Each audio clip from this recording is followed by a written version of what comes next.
Recently Messi ইসরায়েলকে $1.5 million donate করেছে। Recently আর্জেন্টিনার প্রাইম মিনিস্টার ইসরায়েলের প্রাইম মিনিস্টারের সঙ্গে মিট করেছে উভয়ের মাঝের সম্পর্ককে স্ট্রং করার জন্য, বিল্ড আপ করার জন্য।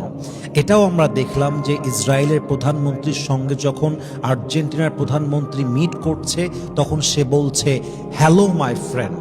এমনকি আর্জেন্টিনার বসবাসকারী আর্জেন্টিনার ফ্যান ফলোয়ার্সরা যখন তারা ফিল্ডে খেলা দেখতে যাচ্ছে তারা ইসরায়েলের পতাকা ওপেনলি মিডিয়ার সামনে উড়াচ্ছে। ইভেন তারা মিডিয়ার সামনে সাক্ষাৎকারেও বলছে উই সাপোর্ট ইসরায়েল, আমরা ইসরায়েলকে সাপোর্ট করি। এটাও আপনারা দেখেছেন লাস্ট টাইম যে ম্যাচটা হয়েছে আর্জেন্টিনা ভার্সেস ইজিপ্ট, এটা নিয়ে অনেক নিউজ হয়েছে। যে নিউজে এটা এসেছে যে এখানে অনেক অনিয়ম হয়েছে, ইজিপ্টকে হারাবার জন্য সর্বোচ্চ ট্রাই করা হয়েছে, অনেক ফাউল আসলেও রেফারি সেটা চোখ দিয়ে দেখেও না দেখার ভান করেছে। ইভেন এটা নিয়ে অনেক বিশ্ব মিডিয়ায় নিউজ হয়েছে, অনেক তোলপাড় হয়েছে। অনেকে এটাও বলেছেন যে ইজিপ্টকে হারাবার সবচেয়ে বেশি কারণ হচ্ছে, সবচেয়ে বড় রিজন হচ্ছে ইজিপ্ট সাপোর্ট করেছে ফিলিস্তিনিদেরকে এবং আর্জেন্টিনা সাপোর্ট করে ইসরায়েলদেরকে। কিন্তু আমি এই দিকে যাব না।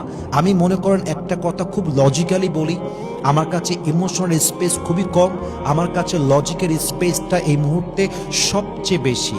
আমার কাছে আর্জেন্টিনা ভার্সেস ইজিপ্ট ম্যাচটা বেশি ইম্পর্টেন্ট না। আমার কাছে মেসি কয় টাকা ডোনেট করেছে that is not most important. আমার কাছে ইম্পর্টেন্ট হচ্ছে প্রত্যেকটা যুবকের কাছে আমি একটা বিবেকের কাছে প্রশ্ন রাখতে চাই, প্রত্যেকটা নারীর বিবেকের কাছে প্রশ্ন রাখতে চাই যারা রাত 3টা পর্যন্ত 4টা পর্যন্ত তাহাজ্জুদ বাদ দিয়ে ফজরের নামাজ বাদ দিয়ে সারাটা দিন খেলায় মেতে আছেন, সারা দিন খেলা নিয়ে পড়ে আছেন, যারা খেলা করতে করতে একে অপরকে মেরে ফেলতেছেন, যারা কোনো দল হেরে গেলে আত্মহত্যা করছেন, স্ট্রোক করছেন, তাদের বিবেকের কাছে আমি একজন মুসলমান ছেলে হয়ে একটা প্রশ্ন করতে চাই। এ কথা তো স্পষ্ট প্রমাণিত যে ইসরায়েল আর্জেন্টিনাকে সাপোর্ট করে এবং আর্জেন্টিনা ইসরায়েলকে সাপোর্ট করে। সব কথা মিথ্যা, বাট এটা সত্য। এই ব্যাপারে কারো কোনো দ্বিমত থাকতে পারে না।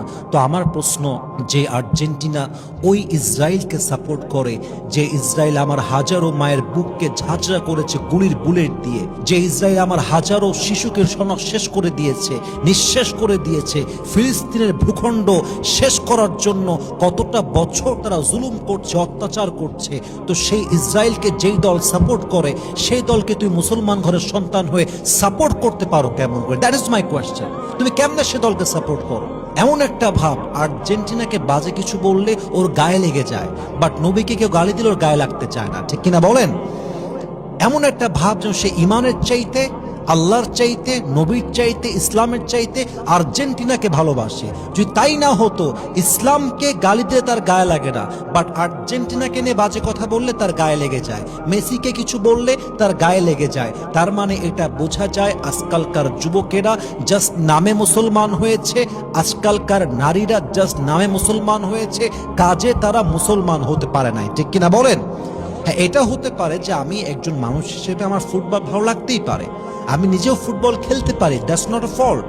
কোনো একটা দল ভালো খেলে, ঠিক আছে, ভালো খেলে, বাট যেই দলের মানুষ, যেই দলের দেশ আমার বিরুদ্ধে আমাকে শেষ করার জন্য, আমার জাতি ভাইকে শেষ করার জন্য টাকা পর্যন্ত ব্যয় করে, মিডিয়াকে প্রমোট করে এমনভাবে যেন তারা মুসলমানদের বিপক্ষে নিউজ করে, তারা পুরো মুসলমান জাতিদেরকে ধ্বংস করতে চায়, তাদেরকে আমরা সাপোর্ট করি কেমন করে? যে যুবকরা, আমি সেই দিন রাস্তা দিয়ে আসতে গিয়ে অবাক হয়ে গেলাম, ভোর বাজে 4:30 বা 4:45, ফজরের নামাজের একদম মুখ্যম সময়, একটু পরে জামাত শুরু হবে, প্রত্যেকটা যুবক পর্দার সামনে দাঁড়িয়ে আছে, নামাজ চলছে পাশে, নামাজ যে হবে, নামাজ যে চলছে, ওর ভেতরে সামান্য পরিমাণ কোনো চিন্তাই নাই। ইভেন আমার কাছে অবাক লাগছে, পুলিশরা, মুরব্বীরা সব একসঙ্গে ফজরের জামাত চলছে, খেলা দেখতেছে। আমি জামাতে গেলাম, নামাজ পড়ে বের হলাম, এসে দেখলাম যেমনটা ছিল তেমনটাই দাঁড়িয়ে আছে, কেউ নামাজ পড়তে আসে নাই। তাহলে যেই যুবকটা কোনোদিন জীবনে তাহাজ্জুদ পড়ার জন্য অ্যালার্ম দেয় নাই, সেই যুবকটা আর্জেন্টিনার খেলা দেখার জন্য সারা রাত ঘুমাতে চায় না। কোথায় গেছে আজকে আমাদের ঈমান? কোথায় গেছে আজকে মুসলিম সত্তার, মুসলিম জাতির বিবেক? কোথায় গিয়েছে আমাদের পার্সোনালিটি? কোথায় গিয়েছে আমাদের ঈমান? আজকে কোন অবস্থায় আমরা পৌঁছে গিয়েছি? আল্লাহ প্রত্যেকটা যুবককে, প্রত্যেকটা নারীকে বোঝার তৌফিক দান করুক, আমিন। এত কিছু শোনার পরেও যদি কেউ আর্জেন্টিনাকে সাপোর্ট করে, এত তথ্য জানার পরে, বোঝার পরে যদি কেউ আরো বেশি বাড়াবাড়ি করে, আমি বলবো করেন, আপনি আর্জেন্টিনাকে আরো বেশি সাপোর্ট করেন, কিন্তু নিজেকে কখনো পারলে প্রশ্ন করবেন, আপনি যদি আর্জেন্টিনার সাপোর্টার হয়ে মারা যান, মুসলিম হিসেবে আপনি কোন অবস্থায় মারা যাবেন? যখন আল্লাহ আপনাকে বলবে যে আর্জেন্টিনা ইসরায়েলকে সাপোর্ট করলো, যে ইসরায়েল পুরো মুসলিম জাতিকে ধ্বংস করার জন্য উঠে পড়ে লেগেছিল, তুই সেই আর্জেন্টিনা কেন সাপোর্ট দিলি? সে আর্জেন্টিনার খেলা দেখার জন্য তুই ফজরটা কেন মিস দিলি? তুই কেন তো ইমানটা হারায় আসলি? আপনি কি জবাব দিবেন আল্লাহর কাছে দাঁড়িয়ে? কি জবাব হবে আপনার সেদিন আল্লাহর সামনে? আল্লাহ যেন প্রত্যেকটা মানুষকে ইমান এবং আমল সহ বাকিটা জীবন চলার তৌফিক দান করে, পড়না আমিন।